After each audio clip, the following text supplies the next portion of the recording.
nayo ukurikiranye nkagerageza kureba ikibazo kirimo nkakibura. Now I want you to mbere yo kumbaza banza usobanurire menye ibyabaye niki. Murakoze nyakubahwa Perezida wa Repubulika, ikibazo cyabaye ko ntazi igifaransa neza ku rwego nyakubahwa Minisitiri yumvaga nkwiye kuba nkiziho. Ngerageza gushyira ijambo rye mu Kinyarwanda kugira ngo Abanyarwanda bumve. Aje kunsubiza ko ntabikoze neza. Hari ku cyumweru yakosoraga Ikinyarwanda ni ukuvuga ngo hari message yari yanditse cyangwa ubutumwa mu Gifaransa asubiza yavugaga kuri ishu ya Kongo. Hari abo yari ibyo yasubizaga tugerageza gushyira mu Kinyarwanda. Ngira ngo ntitwabivuga neza nk'uko Igifaransa kibivuga tugenekereje. Ariko se kuvuga neza hari icyo mwanyuranyijeho se cyo yavugaga? Ntabwo twakimenye kugeza ubu kubera ko ndavuga isi ushobora kuba yaravugaga ikintu mukagisobanura mu buryo butandukanye n'ibyo yavuze. Ubwo ni nko kuvuga ngo mwavuze ibyo atavuze, ariko hari no kuvuga ibyo yavuze wenda mu rurimi we yumva rudahagije. Biratandukanye. Yego, icyo cya kabiri nge nta kibazo mbonamo. Kuba wavuga ibyo navuze n'ubu ngubu nimuva ugenda ugasobanura ibintu navuze cyangwa nashubije mu nzira iyo nabishyiragamo, ariko wenda ururimi rukagobwaho akantu gato, ntabwo nge nabibonamo ikibazo. Ariko ugiye ugahindura ibyo navuze Yesu ukavuga ko navuze no, ubwo biba byahinduye isura. Aho niho nagira ikibazo. Niko byagenze or what happened? Ntabwo twigeze duhindura icyo yavuze, nuko tutakivuze mu Gifaransa ngira ngo cyanyacyo, kuko na message utabisobanuye mu Kinyarwanda ngo gihwanye n'Igifaransa cyiza yavuze. Noneho ushaka intambara z'ubusa kweri. Hanyuma aza gusubiza, ndabyibuka hari ku cyumweru, ngira ngo hari nuko nari njyenyine iyo mba ndi kumwe n'undi yarangiriye inama itari igisubizo natanze. Kuko naje mvuga nti ntiwigeze utubwira ikosa twakoze ngo turikosore, kuko yagaragazaga ko dukwiye gusubira kwiga Igifaransa. Kandi koko sinkizi, ariko abo dukorana bamwe baba bagerageje. Ngira ngo naho habaye kutumvikana na nyuma ndisegura kuko ntari ku rwego wenda rwo gusubiza. Ariko wiseguriraga iki? Ko nashubije Minisitiri ndi umunyamakuru muri urwo buryo. N'ubu ndacyasaba imbabazi. Bishoboka. Ahubwo azagusaba imbabazi ariwe. Kuko ibi bya protocol, ibya Janesse ntabwo birimo protocol. Yes, ndabona ushaka icyo kintu ndashaka kuko nabonye hari ugusaba imbabazi sinabyumva.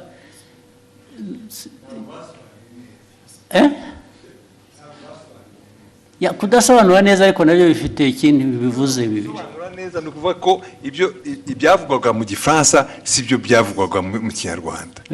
Biratandukanye. Si ukuvuga ko Ikinyarwanda cyari kibi. Oya, ntabwo cyasobanuraga icyo Igifaransa cyavugaga. Byanyuranye bite?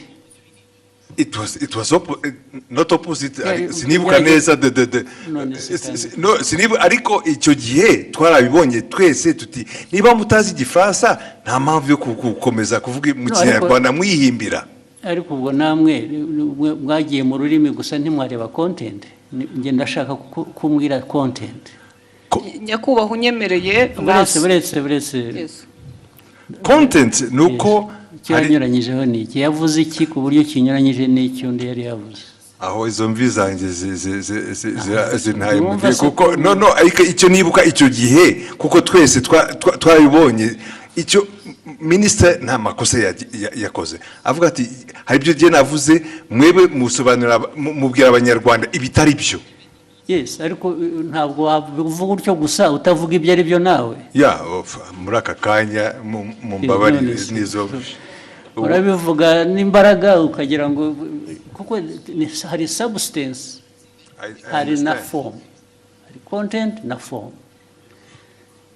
Content ya misrepresentize ni iyi, ariko the form bijyanye na language bishobora kuba bitari uko bikwiye kuba bimeze cyangwa uko byumva ariko did it change the content? Yes.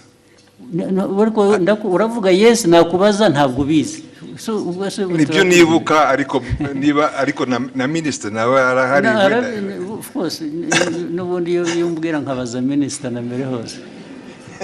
Yes, minister tubwire biri important kuri je nabonye abantu bahereka reko nta protocol iri mu bibi bintu nabonye hari wasubiza ngo abwiye minister nabi minister nabi ko tubaze.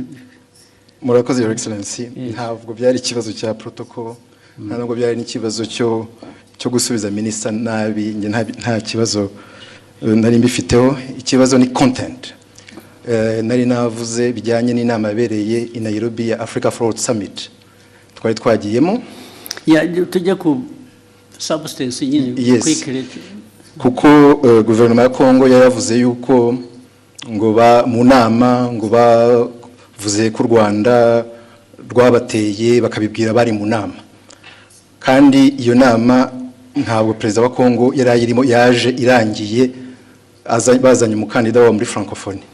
So abanyekongo ibyo bavuze nibyo bitari byo hanyuma ndabivuga muri tweet mu gifaransa mbabwira ko ibyo bintu bavuze ko abanyekongo ibyo bavuze atari byo. Hanyuma rero mu kiganiro na Scovia barimo bagerageza gusemura barabiquestioninga byose bande ibyo navuze barabiquestioninga yuko muri ikiganiro Scovia n'abandi banyamakuru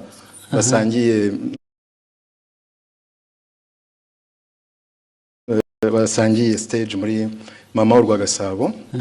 Hanyuma baranavuga yuko bavuga ngo iki bavuga yuko ibyo navuze ahubwo bagiye kubibaza umuhanzi witwa Sherry Silver wari watumiwe ngo aze muri party yagombaga kuba after the meeting ya Africa Forward Summit ku buryo navuze yuko bitanakwiye yuko no ariko ibyo bavuze bitajyanye n'ibyo bavuze ni ibiki nibyo ngibyo byuko Kongo yanenze u Rwanda mu nama kandi Kongo perezida wayo ataranahari ibyo nibyo navuze bo baranabiquestioninga banabiquestioninze cyangwa babiripotinze ku buryo butari bwo babiquestioninze ibyo navuze bavuga ko ahubwo baza no kubaza umuhanzi babiquestioninze bavuga ko ibyo wavuze bitari byo nicyo cyangwa ko bitari ibyo ko bitumvikana ko ahubwo baza kubaza uwo muhanzi ko ari wewe uza kubisobanura ikitarumvikanaga ngo nikize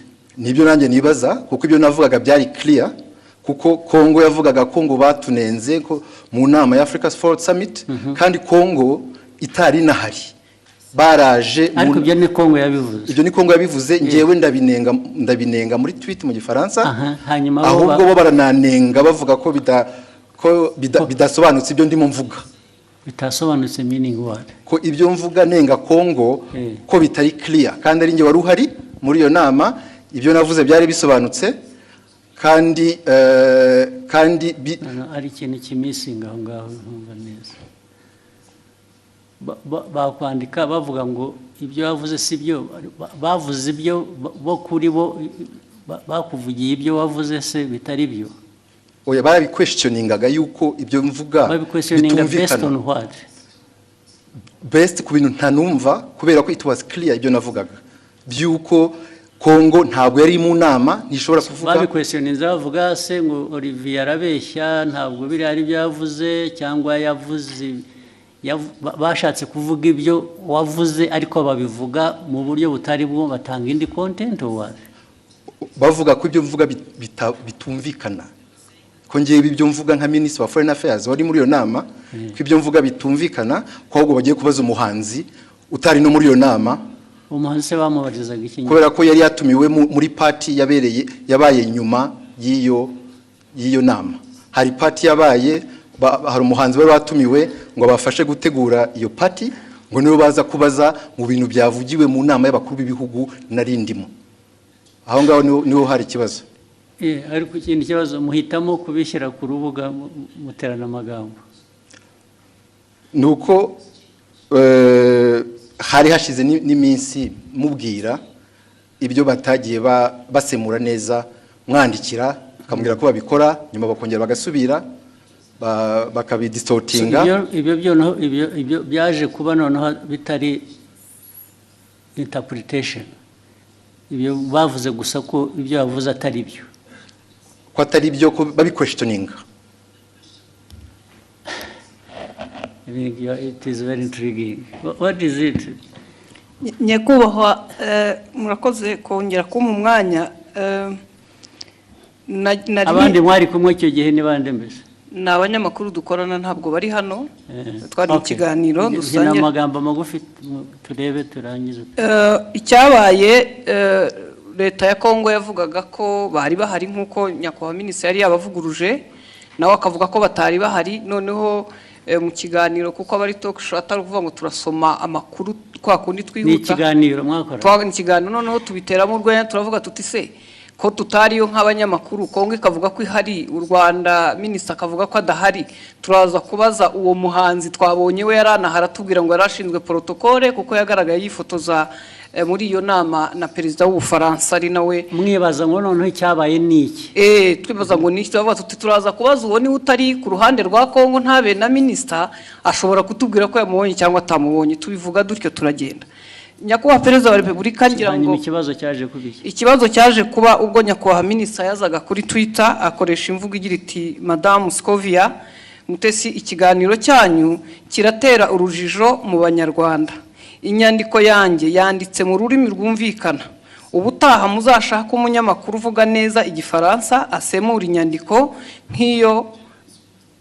nk'iyi uko bikwiye mbere y'uko muyiganiraho, nibiba ngombwa muzabaze. Ariko urumva mwese mugira ngo mufite muzambaze, sorry, uretse mufite ikibazo. Olivier ko avuga, ko minisitiri avuga, ni nk'aho bavuze ngo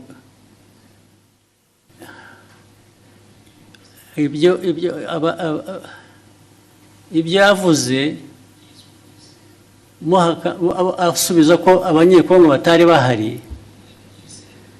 Mwavuze ko ni nk'aho muvuga ngo abanyekongo bo baravuga ngo bari bahari, wowe uravuga ngo ntibari bahari, so nibyo byateye urujijo. Yego, okay, ntabwo byaba ikibazo cy'igifaransa rero cyangwa ikinyarwanda, kuko niba uvuga ngo mu iyi nama ntabwo bari abantu bari bahari, okay, then wowe ukavuga ngo minisitiri ibyo avuga ntabwo ari byo, bariya baravuga ngo bari bahari, minisitiri aravuga ngo ntibari bahari, icyo kikaba ari cyo kiba ikiganiro, ntabwo ari ikibazo cya interpretation. Ni ikibazo cyo kuvuga ngo either abantu koko bari bahari cyangwa ntibari bahari, iyo ntabwo ari interpretation y'igifaransa cyangwa ikinyarwanda. Urumva Olivier n'ibyo mwamubwiye nabyo ntabwo ari byo, kuko niba uvuga ngo bavuze nk'aho bahakana ko ibyo wavuze atari byo, kubera ko wavuze ko batari bahari abanyekongo kandi wenda ntibari bahari, ariko bo baravuga ngo ariko reka tubaze abanyekongo bo barabivuga nk'abari bahari, ubanza bari bahari. So meaning barashaka kumenya niba wowe ibyo wavuze ko batari bahari ari byo, ntabwo ari ikibazo cya interpretation ya language. Biri he aho ngaho? Ni ikibazo cyo kunyomoza kuvuga ngo minisitiri yatubwiye ko abanyekongo batari bahari, reka tubaze uriya muntu wundi wari uhari tubwire ko kuko abanyekongo batari bahari. Ntabwo ari ikibazo cy'igifaransa cyiza cyangwa kibi, ni ikibazo cyo guhakana icyo wavuze in whatever language you said it. Sinzi niba mubyumva ahangaha ikibazo cya interpretation ya language kivuye he, cyangwa igifaransa kibi cyangwa ikinyarwanda kitumvikana bivuye he? What is at issue here is to prove that either ngo ibyo babivuze koko bari bahari, cyangwa se babivuze babeshya ntibari bahari. ariko we Olivier yavuze ko abanyekongo batari bahari. So icyo ni ikibazo cya the substance of the argument, it's not the language. So mwagihinduye ikibazo cya language gute? ntabwo twagihinduye ikibazo cya language. Ndavuga we na minister niwe mbwira. Ntabwo ari ikibazo cya language ngo uzajya ubwira abanyarwanda kuko niyo waza kuba yabyumvise igifaransa neza still yajya kuvuga ngo Olivier yatubwiye ko abanyekongo bari bahari kandi batari bahari. Yatubwiye ko batari bahari kandi bari bahari kuko abanyekongo baravuga ngo bari bahari. Is that an issue of language? Ibyo mukabiteranaho amagambo mu media gute? Yes.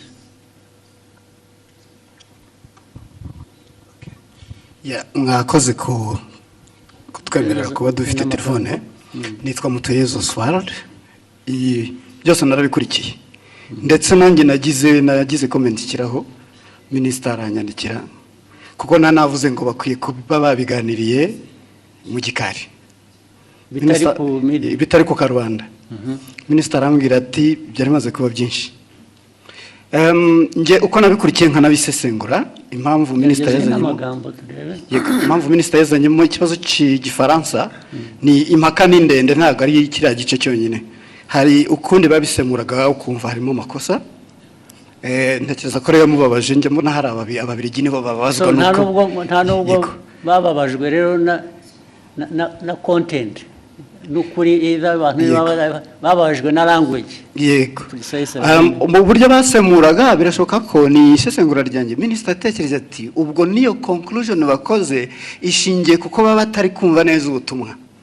Mpagurutse ngira ngo nkemure iki kibazo n'umuntu yandikira arambwira ati ndabizi ko wabikurikiye saba ijambo ukemura ikibazo. Noneho iyindi interpretation kari akantu ka Sheryl Silver Mutesikove yagakubisemo nk'uwiterera urwenya ntabwo byari ibintu biremereye. Ariko minister aravuga ati Mama Rwagasabo yarakurikirwa cyane aba bakurikira bakeneye amakuru atomoye azira urujijo. Ariko amakuru yarari aho ngaho nayahe ko nta kiriya kibazo cyari gikomeye ko Perezida wa Repubulika kumva abanyekongo bavuga ko Perezida yarahari kandi yaraje byarangiye ndavuga Tshisekedi. So noneho we minister yari itonza ashishimura message azingo arabwira abanyekongo noneho babazwa no kubona abantu baje bagasa nk'abayigabanyiriza ubukana ariko ni ibintu bashoboraga gukemurira mu gikari. So ni ibyo rekano yo gutinda mu kazi bavuga kubikemura nge ntabwo ndabona ikibazo cyo kibanza ariko mwarabuza akazi muri nkora gusa ariko naba ministers mwajya muri yo argument harimo iki ko ntaracyumva n'ubu.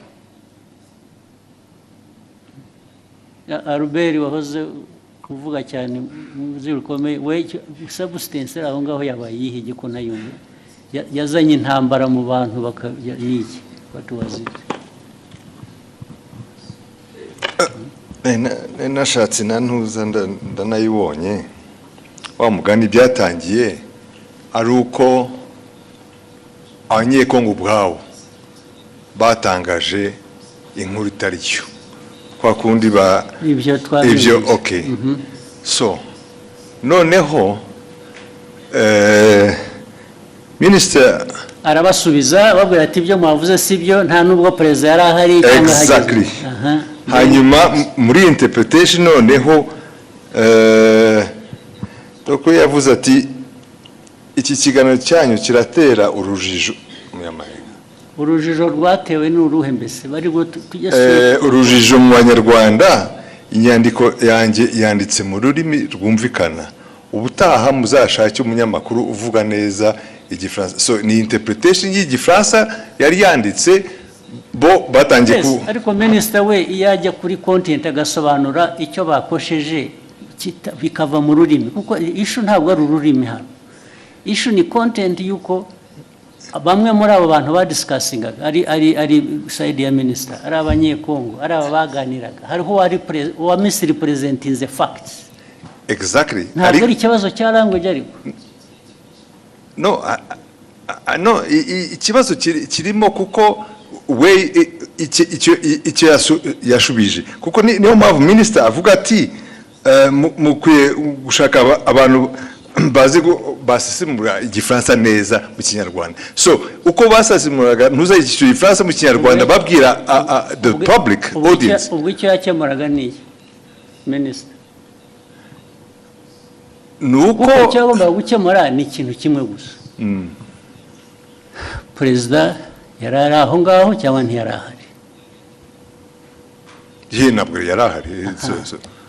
Ibindi byo ururimi wabivugamo rwose, it doesn't matter. Ikimataringa ni fact yuko either abantu mu rurimi bavuga urwo rwose rwaba ari ruzima rutari ruzima baravuga ko perezida yari ahari kandi atari ahari. niho substance iri gusa. Sure.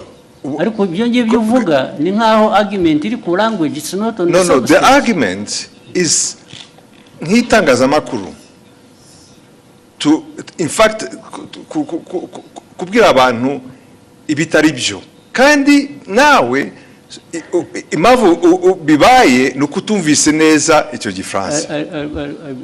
Ariko Albert urumva nawe ari na Olivier nyine mufite ikibazo cyanyu ni language, ikibazo cyanyu ni substance. The substance that is the wrong message ugeza ku banyarwanda. Yihese yagejeje ku banyarwanda yo questioninga ibyo minister yavuze.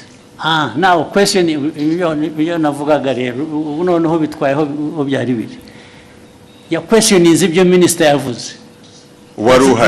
Now that becomes the substance kurimo. No, it's not exactly. Mr. President, Excellency, the problem is where ajango abanyarwanda bumve the substance uko yari imeze. Hanyuma mu itangazamakuru mbere ko utangaza muri audience ukwiye kumenya ko ibyo ugiye kubabwira ari byo. So wasobanukiye nabi ukabwira the audience the wrong message. Yababwiye in fact they were questioning even ibya minister. Why not? Okay. Nicyo nahoze mvuga. Why can't the minister's statement be questioned? No, okay, why not? Fine, let's take it. You question the minister. Fine. So, nibyo byabaye. Yanagira ngo hubo mu journalist wowe noneho arukwiye kubona you should be asking what I am asking. Naho ibyuko a journalist agomba go conforming ku byo minister yavuze, it's not right. Okay, in fact, tuvuge nkanjye wabikurikiye icyo gihe. Kubera ko narinzi inkuru uko yari iteye. For me also I was saying kabisa mugenzi wanjye mu itangazamakuru aratangaza inkuru itariyo. That is my personal. Ariko yatangaje iki? Ko ya questionings, gutangaza no questioninga no kubaza uvuga ko ushaka kumenya ukuri. It's not ntabwo ari gutangaza. In fact ni nkaho yemezaga ko wenda ibyo abanyekongo bavugaga byari byo. Ariko kandi yashoboraga kubikura Albert make. Haraho ya byanditse muri iyo language, haraho ya questionings. Byaba mu cyongereza mu gifaransa cyangwa mu kinyarwanda. Je uko ni minister avuze ibintu wari uhari nk'umunyamakuru nagendera kuri ibyo ngibyo. Kuki munyamakuru wari wese ashatse atavuga ati ngiye ko biri ariko byabaye kubera ko undi yavuze ko atari byabaye, yaba ari umunyekongo cyangwa undi. So ishu ni yihe none? Ubwo we Olivier wumvaga ikibazo ari iki? Mwagiye mu mpaka ziki ko noneho bigenda biba even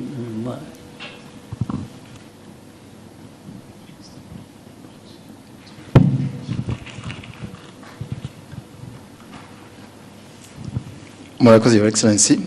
Byatangiye kuri ishu yo gusemura mu kinyarwanda kuko bari mu kiganiro ari nk'abanyamakuru bane uko bagendaga basoma iyo tweet mu gifaransa bagerageza kuyisemura ariko bayisemuye banyuranya n'iki specifically ndashaka ko tuba specific bikava mu bintu bya rusange gusa barabisemuye batanga wrong impression y'ugute n'iki batanze ba distortings muri nk'urugero nabaha kuri ibyo bya Kongo ko yari hari cyangwa itari hari ku buryo hari ngira ngo Scovia yagezana navuga ngo ariko ngo wenda bashobora kuba bari bahari ariko president atarahari president wa Kongo ariko Kongo yari hagarariwe precisely kandi njye navuze yuko the chair was empty kandi byari byo chair ya DRC nta muntu numwe wari uriho nta n'abantu bari bariho fine kubera ko wavuze akavuga atyo icyo wajyaga kumusubiza ni ukumubwira ngo no actually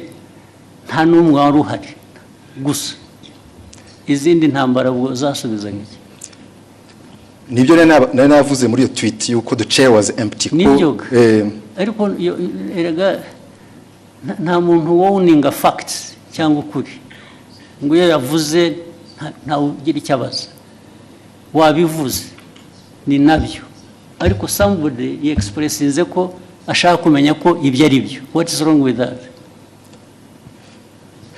Ikibazo cyajyanye nuko it was even questioning a fact. It was not even my opinion. It was a fact. Questioning what? No, it was your opinion, much as it was a fact. Kuko niwe wari wabizanye.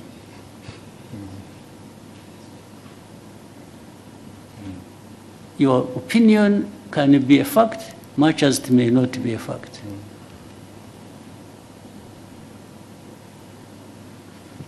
Your opinion is not always a fact. Nobody, this is why I'm telling you, nobody owns the fact. And that's why journalists, as we know it, nubwo mujya mutunenga ahubwo twebwe ntabwo numva ko iyo umuntu yavuze ikintu kubera ko ari minister byanavuzwe ko ari minister, so nobody says anything kubera ko byavuzwe na minister. How? So your exchange is flawed.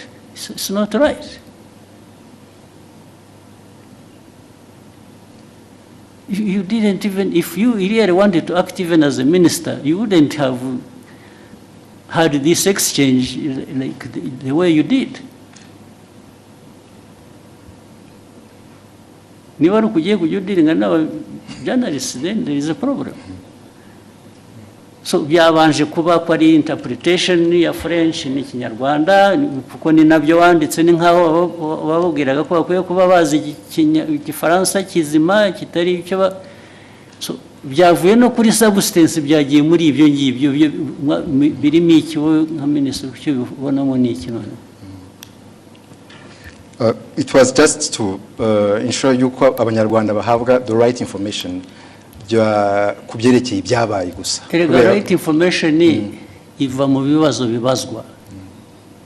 If they are asking you and you can substantiate what you are saying, abanyarwanda they are benefiting. Another time actually they may question you and find what you said was not right. Still abanyarwanda will benefit.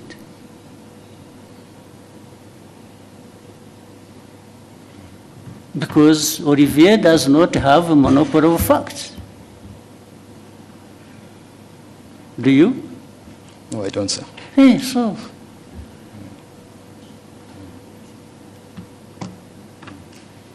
Why would you behave in exchange as if you own the facts? Na Albert gusupportingaga bimura namubaza ko bati nabyibagiwe ati ntabwo numva mbizi ubwo se what is the argument?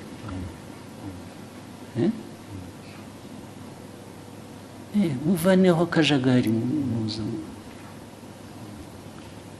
So you ask what you actually what concerned me why I raised it. I saw him her apologizing and I thought she didn't have to apologize. Apologize for what? Nasabye imbabazi kubera ko ndi umucuruzi mfite televiziyo minisitiri kuvuga ko tutize tufite ibintu bitameze neza nshobora gutakaza isoko nagombaga kujya mu ruhande rumeze rutyo ariko kuri jewe waritakaza wa apologizing when you apologize babona asabye imbabazi nabo bambabarire. there was absolutely no reason to apologize. None. In fact, Olivier, Minister should have apologized to have even himself gone into exchange with the journalist over this nonsense. This is absolute nonsense.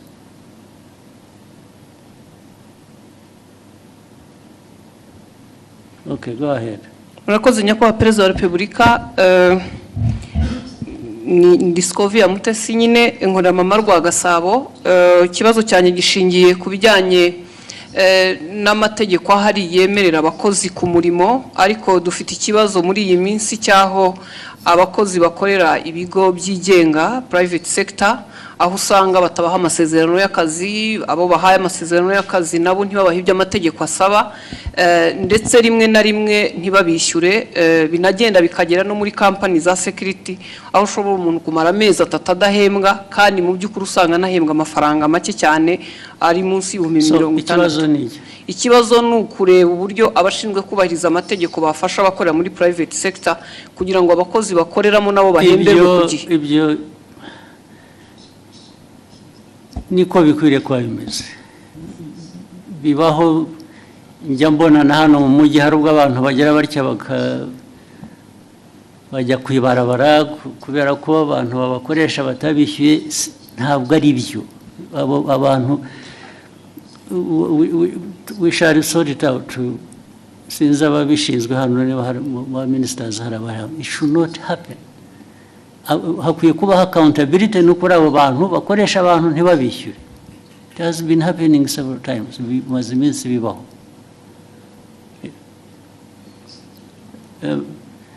Minicom uri hano cyangwa n'abandi, abantu kutishyurwa bikarinda bivamo inshuro bibaye, murabizi. You have seen it, Minister of Local Government, mwarabibonye bibaho cyane. Kuki bikwiye kubaho? Kandi iyo byabayeho inkurikizi kuba tabishyura baba bakwiye kuba babishyura nizi.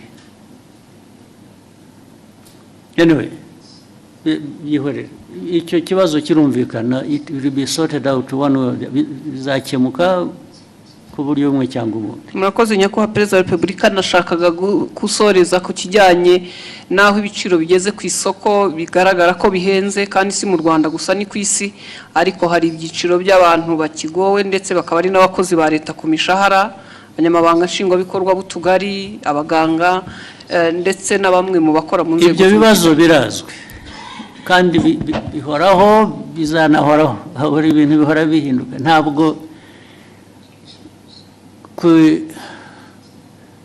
hanze ku isoko bijyanye n'ubukungu bw'igihugu ari ku miterere yabwo ubwabwo cyangwa bifite bituruka hanze